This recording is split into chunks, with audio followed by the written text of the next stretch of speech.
Off the back of the Miami Grand Prix, everyone was looking at the McLaren team thinking they would dominate for the rest of the season. They had been so strong over the opening 5 rounds, and their performance in Miami, where they finished half a minute ahead of the rest of the field, really rammed that home.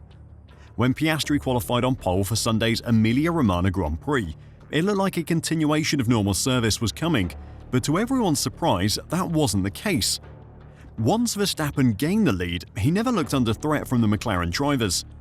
So what happened at Imola that demolished McLaren's competitive edge? And is what we saw in Imola going to be repeated? Today, I'll check it all out, so don't go anywhere. Going into round 7 of the 2025 F1 season, Max Verstappen's title challenge was foolishly being forgotten. McLaren's Oscar Piastri had won all of the last 3 races and had secured 5 podiums in 6 attempts. His teammate Lando Norris had been faltering, but McLaren's car had been so strong that he had still managed to get 5 podiums from 6 attempts as well. Behind them in the Drivers' Championship was Max Verstappen. With 4 straight Drivers' Championship titles preceding this season, he should never be written off, but his season had had a patchy start. He was clearly overperforming a car that Liam Lawson simply couldn't drive, and that Yuki Tsunoda was only just able to drag into the points. Yes, he had a win and 2 second places, but after getting smashed by the McLarens in Miami, he'd almost been forgotten. But come Sunday's Emilia Romagna Grand Prix, he gave everyone a poignant reminder of his existence. On lap 1, he let Oscar Piastri know that he wasn't to be underestimated, pulling off a spectacular move around the outside of the McLaren driver at turn 1. It was a move that the Australian driver should have defended much better, something he himself admitted, but considering the pace that McLaren had shown at previous races, catching Verstappen and retaking the lead should have been an achievable task. McLaren has established its base of power this season on excellent tyre management, often able to find performance on aging tyres that their rivals cannot. In theory, that should have given them the edge over an unstable Red Bull car which isn't as gentle. However, as the race continued, it became clear that that wasn't going to happen. Verstappen never looked like losing the race once he was in the lead, and while McLaren were left to rue some of what Piastri described as wrong calls during the race, they were also realistic enough to know that none of them would have made a difference to the outcome. The decision to pit early for fresh tyres cost Piastri in the context of the way the race unfolded, with a virtual safety car and then an actual one. And the season's protagonists finished in reverse championship order, with Norris 2nd and Piastri 3rd. "It was the best result I thought we could really achieve today," Norris said. "I probably just didn't expect the Red Bull to be quite as quick as they were." Piastri still leads the championship from Norris and Verstappen, but the gaps have compressed as drivers head to Monaco this weekend.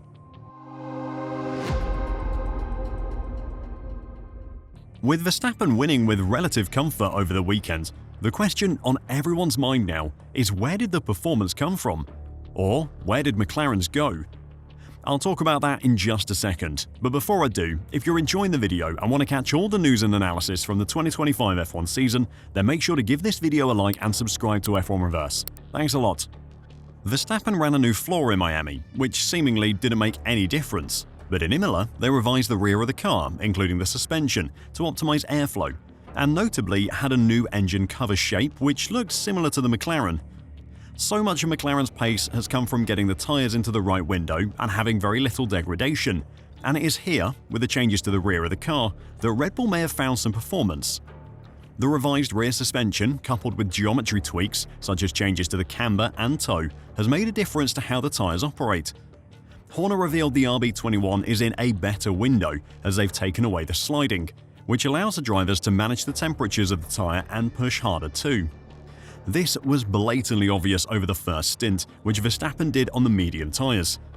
He consistently lapped within a half-second window, doing something between a 1:21.0 and a 1:21.5 for the entirety of the stint.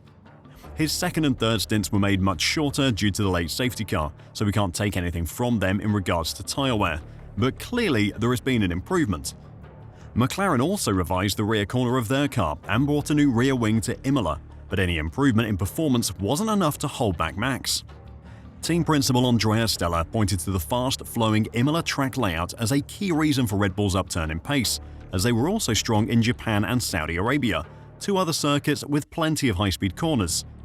However, in Japan, the McLaren drivers were able to apply a lot of pressure to Verstappen the whole race. Admittedly, they couldn't get past him, but that had more to do with the track than the relative performance of the two cars. Or at least that's what McLaren had said. There is one other factor that may have been at play at the weekend though, and it relates to two secretive technical directives that the FIA introduced ahead of the race. Even the Red Bull team boss Christian Horner hinted that the technical directives may have been a bigger factor in Verstappen's victory than his own team's upgrades. "We were sort of more surprised about McLaren's lack of performance," he said.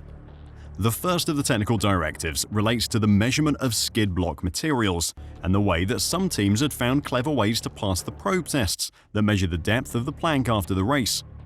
The technical directive clarified the type of materials that can be used in the area of the skids, plus how they could be mounted, in a bid to stop teams trying to find ways to run closer to the limit but still pass the minimum depth test. Any team that has been exploiting this area in the past to help run their car lower to the ground would have had to lift it up for the Imola race. Over the opening 6 races of the season, it has been noted by a number of people that Mercedes appeared to be running very low to the ground, with their car producing a massive amount of sparks from the floor. In Imola, they were well down in terms of performance. We'll have to wait a few more races to see if they have had to start running their car higher and if they've lost performance because of it. The second technical directive didn't change any of the FIA's interpretations of regulations, but was instead the publication of a communication between the governing body and Red Bull relating to some questions about devices that could potentially be allowed to help with tyre cooling. It is understood that the FIA made clear that a host of design ideas relating to the use of water cooling of wheel assemblies and tyres, plus other systems, would not be allowed. This type of dialogue between teams and the governing body, where ideas are suggested only to be ruled out, is a pretty common tactic used by teams who think their opponents might be doing something which exploits the grey areas of the regulations. With the FIA publishing to all the teams its guidance to Red Bull on what it felt would not be allowed, this would rule out any of its competitors being able to continue running anything covered in these documents. There has been plenty of speculation from Red Bull that McLaren have been running some kind of water-based system to stop their tyres from overheating and degrading. With the change in relative performance between Red Bull and McLaren, it isn't at all surprising that Christian Horner is trying to further the narrative that they've been using some kind of water system all along. However, McLaren have had a number of inspections from the FIA, both on track and at the factory, and the FIA have found nothing. After the Miami Grand Prix, the FIA did a full inspection and drew a line under the issue, saying that they were 100% happy with McLaren's car, even going so far as describing their brake cooling system as clever but completely legal. McLaren have also said that the change to the skid block rules also had no effect on them. Speaking at Imola last weekend, McLaren boss Andrea Stella said, "For us, it's good news when our rivals get their focus, rather than on themselves, onto some of the aspects that allegedly are present in our car, and that effectively are not even present. And certainly, even if they were, let's say, flexi wings like a front wing deflection, like everyone else, it has nothing to do with the reason why McLaren is very competitive. So I hope that in the future there'll be more of these kinds of sagas, because it means that our rivals keep focusing on the wrong things. Obviously, if McLaren had to change something, they wouldn't be admitting to it. They wouldn't want to give Horner the satisfaction of knowing he was right. The truth is that we probably won't ever know if it was the upgrades for Red Bull, the track characteristics, the FIA's technical directives, or some combination of those that allowed Verstappen to take an impressive victory at Imola last weekend. What do you think was behind the change in McLaren's fortunes last weekend? Let me know your thoughts in the comments down below, and until next time, drive safe and bye for now.